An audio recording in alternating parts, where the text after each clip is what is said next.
In this video, we look at how to apply Pascal's triangle.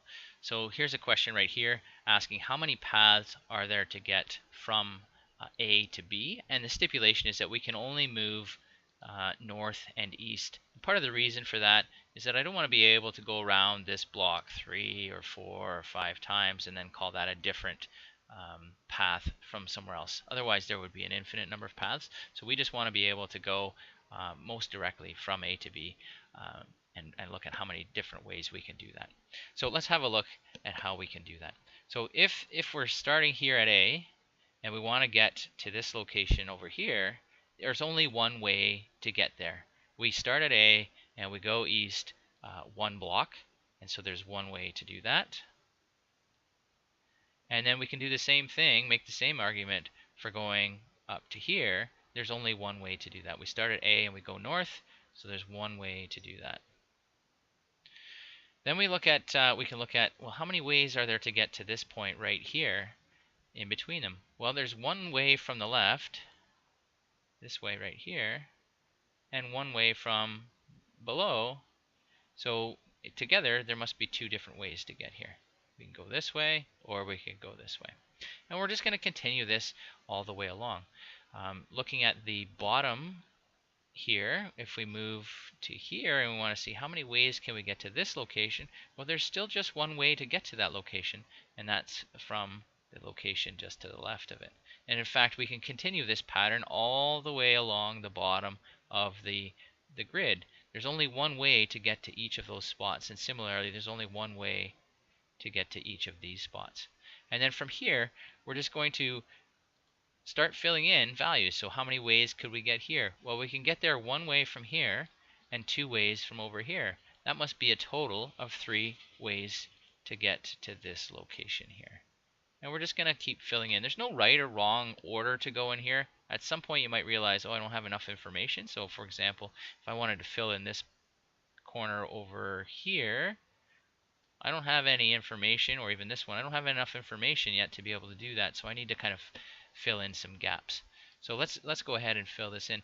To this location here, there should be 3 possibilities. 1 from this direction, 2 from this direction. Must be 4 here. Again, 1 from here, 3 from here, and we're just going to keep filling in the pieces. Oh, that should be a 4. 3 from here, 1 from here, and this will be a 6. 3 from the left, 3 from below. This will be a 10. Here we're going to have a 10 as well. And you should start to see that some of these numbers are looking a little bit familiar. If you look kind of going, let's just change here. If we look kind of going diagonally, you should, oh sorry, not diagonally that way, diagonally this way, you should start to see the numbers from Pascal's triangle emerge. So you can see those numbers starting to emerge. So let's continue on here, finish this up. We've got a 6 here, a 15 over here. This will be 20. This will be a 35. Nope, sorry, not a 35. Let's try that again. Here we'll have a 21. And here, oh yeah, that is a 35. 15 from below and 20 from the side. This was 21 and 35, which will give us 56 to here. Here we have a 1 and a 6, which is 7, a 7 and a 21, which is 28, and finally a 56 and a 28 for a total of 84. So that means that there are 84 possible ways to move from A all the way to B, as long as we only move north and east. So we can just kind of wrap that up with a conclusion.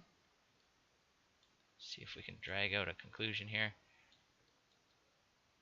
There are 84 ways to get from A to B. All right, let's look at a slightly different example. Same sort of idea, except now it's not city blocks. We're going to deal with these letters and this word that's written weird Pascal, written from top to bottom, and there are many paths that we can take. So this may remind you a little bit of like a Plinko board. It's the same idea. So again, assuming we can only move down and diagonally, how many ways can we get from the top all the way to the bottom? So how many ways can we spell out Pascal? We'll start at the top, we'll get to the bottom, and we'll see how many ways we can do that. So same idea as before.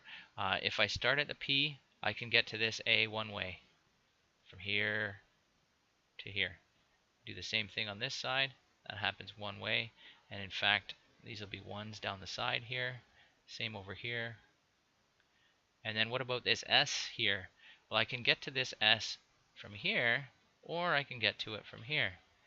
There was one way from the left, one way from the right, so there are two ways to get to that S. From this S and this S, we can get to this C, so we take the one on the left, the two on the right. That gives us a total of 3 ways to get here. Then from here to here, 2 and 1 also gives us 3.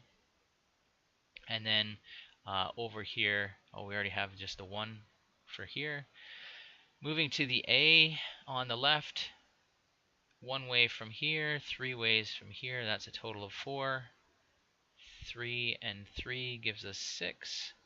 3 and 1 gives us 4. And then we had a 4 here and a 6 here for a total of 10. And a 6 and a 4 for another total of 10. So in order to get from top to bottom, well, we can do that. We can get to this one L here 10 ways, and we can get to this other L 10 ways. So 10 plus 10 gives us a total of 20. So therefore, there are 20 ways. 20 ways to spell the word Pascal. So that's a nice quick example, a couple of examples of how we can use Pascal's triangle. And hopefully you can see Pascal's triangle here. Sometimes when you get some funny shapes, some odd shapes, the numbers in Pascal's triangle start to shift and start to behave a little bit differently. The numbers in the triangle don't behave differently, but the numbers that you might get from your pattern start to look different.